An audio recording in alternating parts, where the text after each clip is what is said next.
खुलुमबाय। गिबियावनो नोंथांमोनखौ जनालि बर' रादाबाव बरायग्रोबाय। नोंथांमोननि थाखाय फुंबिलिनि मोननैसो खौरां लानानै फैदों। मिजिंथियो नोंथांमोनहा खौरांखौ जोबजासे नायलांगोन। बर' हारिनि थाखाय मोनसे दुखुनांथावना खौरां। बर' हारिनि रावा बिटिआर गोजोन गोरोबथा जानानै थांखांनायनि उनावबो दिनै बिटिआरआव गिबि राव महरै बाहायजानाय जायाखै नामा? आरो बर'आ दिनैसिमबो गुबुन हारिजों गादब जानाया सोराङाव फैदों। बिटिआर गोजोन गोरोबथानि गेजेरजोंनो तामुलपुरखौबो जिल्ला फोसावनानै होदोंमोन रायजो सरकारा। तामुलपुरनि हायार सेकेन्डारि गोजौ फरायसालिनि गेट बानायनायाव गिबि सिरियाव बर' रावनि आखरजों लिरनाय जादोंमोन देबनागिरियाव। गिबियाव बर' रावनि आखरजों लिरदों आरो सेकेन्डआव एसामिस आखरजों लिरनाय जादोंमोन। बेनि उनाव गाहायथाराव इंराजि आखरजों लिरनाय जादोंमोन। बेखौ नुनानै सानैसो एसामिस गुन्दागिरिफोरा दम होफैदों होननानै फोरमायथिदों आरो धमकी होनायखौ गिनानैनो लिरग्रा थिकादारआ खोमोरफिनबाय होनना फोसावदों फेसबुक पस्टनि गेजेरजों।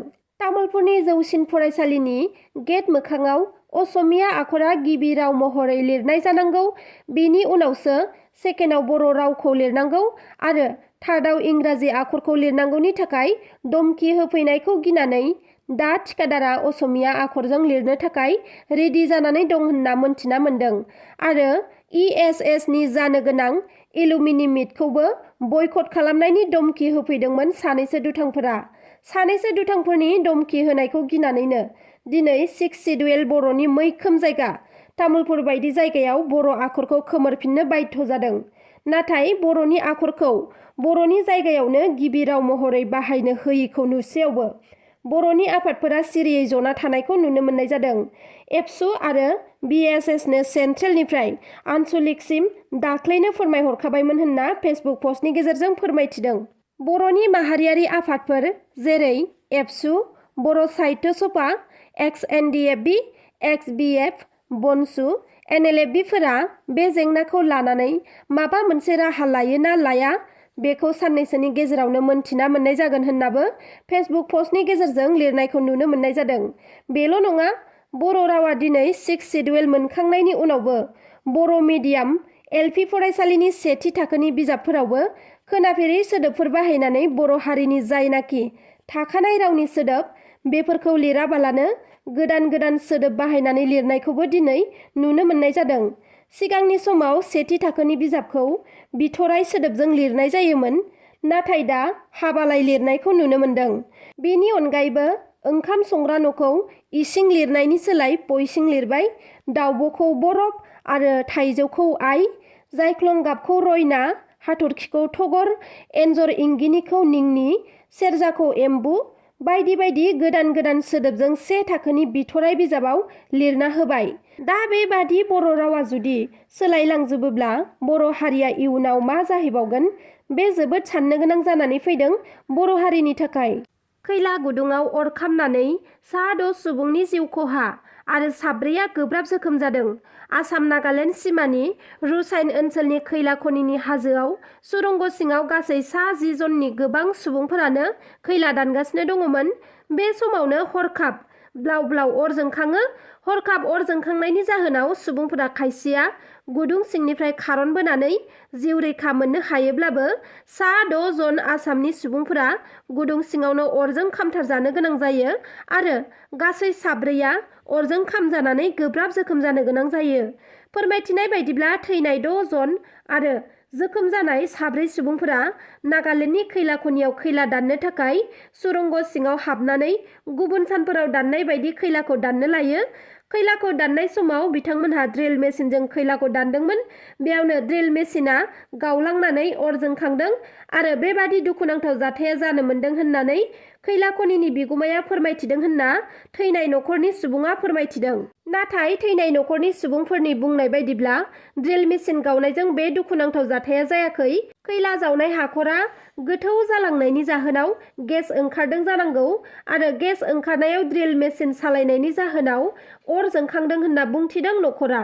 आरो बे जाथायखौ खैला खनिनि मालिकआ लाखुमानो नाजादोंमोन, नाथाय गेस ओंखारनायनि जाहोनावसो अर जोंब्लावदों होननानै बुंथिदों आरो जाथाय जानाय समावनो जुदि बिथांमोनखौ रैखा खालामनायनि हाबाखौ मावनायब्ला जानो हागौ जिउ रैखा मोनगौमोन।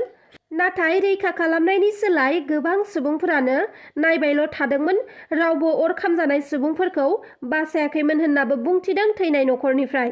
खैला खनियाव अरजों खामथारजानाय गासै 4 सुबुंफोरनि मुङा फारियै सनापुर गामिनि कमल बाहादुर छेत्री, माजिबुल आली, दल बाहादुर छेत्री आरो बिशाल थापा आरो 2 अरजों खामथारजानाय सुबुङा गुबुन जायगानिमोन।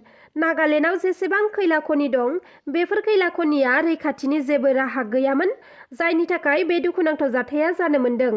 बेनिखायनो खैला बिगोमाया रैखाथिनि थाखाय बेबस्था खालामनानै होनांगौनि गोख्रों दाबि खालामदों आरो जुदि रैखाथि होनो हायाब्ला खैला खनिखौ बन्द खालामनांगौनिबो गोख्रों हुमखि होदों आमसु आफादनिफ्राय। आरो सुरुपेटार नागालेन्ड सिमानि रुसाइन ओनसोलनि खैला खनियाव अरजों खामजानानै गोब्राब जोखोम जानाय 4 सुबुंफोरखौ डिमापुरनि देहा फाहामसालियाव फाहामथाय होगासिनो दं होनना मोनथिना मोननाय जादों। आरो लोगोसे 6 जन थैनाय सुबुंफोरनि नखरा जोबोद गोरिब नखरमोन, दिन हाजिरा मावाब्लानो मोनजायामोन। बिनिखायनो बिथांमोननि नखरनि थाखायबो जाहाथे आसाम सरकारा नागालेन्ड सरकारजों सावरायलायनानै थैनायनि खहाखौ सुफुंनो थाखाय दाबि खालामदों नखरजों लोगोसे ओनसोलनि सुबुंफोर आरो आमसु आफाद आरो लोगोसे जिल्ला फरायसा आफादनिफ्राय। पिकनिक जानो थांनाय गासै 11 जन सुबुंफोरखौ दुथांफोरा गाग्लोबदों। सान्थिपुरनिफ्राय मंगलदैनि 40 नम्बर मुवामारियाव पिकनिक जानो थांनाय गासै 11 जन सुबुंफोरखौ दुथांफोरा हानजायै गाग्लोबदों। फोरमायथिनाय बायदिब्ला बिथांमोनहा पिकनिक जाखां लोंखां बासोनफोरखौ सुनो लायो आरो बासोनफोरखौ सुखांनाय लोगो लोगोनो हरखाब आल्लाह आकबर स्लगान होनानै फ्राय 20 निफ्राय 25 जनसो दुथां सुबुंफोरा देगार, बथल आरो औवा बायदि बायदि हाथियारफोरखौ लानानै हाग्रानिफ्राय ओंखारबोयो आरो पिकनिक जानो थांनाय 4-5 सेंग्राफोरखौ गाज्रि भाषा बाहायनानै देगारजों गाग्लोबो। गाग्लोबजानाय लोगोफोरखौ बासायनो थांग्राफोरखौबो दुथांफोरा गाग्लोबदों होननानै फोरमायथिदों आरो फोरमायथिबावनाय बायदिब्ला पिकनिक जानो थांनाय दलनि गारियाव रामनि सावगारि दंमोन। बे सावगारिखौ नुनानैनो दुथांफोरा आल्लाहनि मुं लानानै बिथांमोननि सायाव गाग्लोबदोंमोन आरो बिथांमोनखौ गाग्लोबनायनि अनगायैबो पिकनिक जानो थांनायाव लांनाय मारुति भेनखौबो बुफाय बुसि खालामो आरो गंसे स्कुटिखौबो दैयाव गारख्लायना हरदों होनना फोरमायथिदों गाग्लोबजानाय सुबुंफोरा। दुथांफोरनि गाग्लोबनायाव 4-5 सुबुंफोरा गोब्राब जोखोम जानो गोनां जादों आरो माखासेया जाथाय जानाय जायगानिफ्राय खारखुमानानै बासायनो हायो होनना फोरमायथिदों। जोखोम जानाय सुबुंफोरखौ GMCH देहा फाहामसालियाव फाहामथायनि थाखाय लांनाय जाबाय होनना मोनथिना मोननाय जादों आरो दुथांजों गोब्राब जोखोम खालामजानाय 4 सुबुंफोरनि मुङा फारियै सन्जीब नाथ, रूपम सैकिया, आशीष शर्मा, सुशांत दास। जाथायनि बागै उनाव पुलिसनो खौरां हरनायाव पुलिसा जाथायसालिसिम नुजाथिहैनानै दायनिगिरिफोरखौ हमनो थाखाय संदाननायखौ जागायो आरो दुथांफोरा पिकनिक जाग्रा सुबुंफोरनि स्कुटिखौ दैयाव गारख्लायनायखौबो बोखांनो हायो पुलिस बिफाना। गोबां सुबुंफोरानो बोसोरनि जोबथा दान आरो गोदान बोसोरनि जागायजेननाय दानाव रंजा खुसियै ज' पिकनिक जानो थाखाय गोजान गोजान जायगायाव थाङो। नाथाय खायसेया रंजानो थांनायावनो बायदि बायदि जाब्रबथाय जानानै थैनोबो गोनां जायो। थिग बिदिनो रंजानो थांनानै गावनि जिउखौ गावनो खोमानानै लादों सासे सुबुङा। बायहाटा सारियालिनि अबिनाश टेका मुंनि सासे सुबुङा हाथिकिल्ला पिकनिक स्पटआव पिकनिक जानो थाखाय फैदोंमोन। बेयावनो साखाथियाव थानाय ब्रह्मपुत्र दैमानि नावखौ बिथाङा सालायो। नाव सालायबाय थानाय समावनो हरखाब अबिनाश टेकाया दैयाव गलांनानै गोमायो।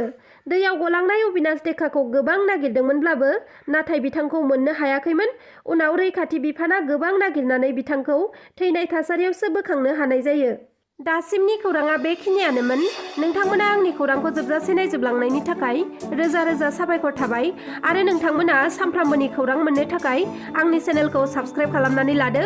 लोगोसे लाइक, शेयार, कमेन्ट खालामनो दाबाव। एसेनोसै, गोजोन्थों।